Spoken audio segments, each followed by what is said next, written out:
what the data suggests is that it is more transmissible, it is spreading more rapidly, and it is gradually becoming a dominant variant as far as COVID-19 is concerned, both in the US, in Europe, Singapore, and we are seeing more cases in India also. So it is causing more infection, possibly because it is more transmissible and taking over the older strains. But the data also suggests that it is not causing more severe infection, it's not causing more hospitalization, and most of the symptoms are predominantly of the upper airways like fever, cough, cold, sore throat, running nose, and body aches. Sir, as of now, like COVID variant cases are also coming, flu, RSV cases are also rising. How to stay healthy in this particular season? So this is the season when you will see viral infection, respiratory viral infections becoming more. Every year we see them, whether it's influenza, now COVID, and as you said, RSV and other viral infections. So, and that happens because of the temperature, because of crowding. It's a holiday season, people travel, so they will carry the virus with them. There is crowds, and many of the crowds are indoor because of the cold weather, and that leads to the spread of infection in different in a number of people. So I would say what we need to do is, first of all, COVID appropriate behavior. Wash your hands regularly. If you have cough and cold, cough into your armpit or into a tissue so that you don't spread the infection to others. Avoid going to crowded places, especially if you have fever, cough and cold, because you may be spreading the infection to others.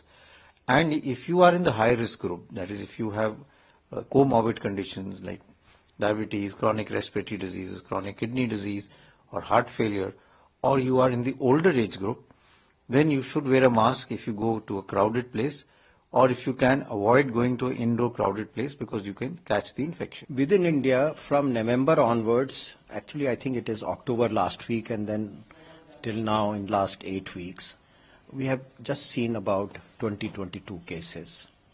And there is no evidence that it is spreading very rapidly. As all of us are aware that most of the cases are in Goa. And this is festival time, this is vacation time. So there is a lot of crowd going to be there. So, but overall we have not seen that it has, the number of JN.1 associated COVID has increased exponentially in last 2-3 weeks.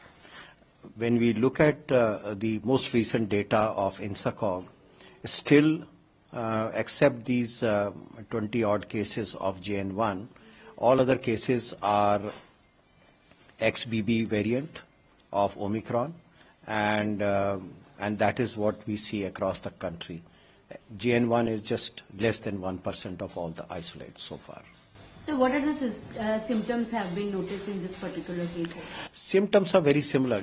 On the basis of symptoms, one cannot differentiate JN.1 from the other subvariants of Omicron.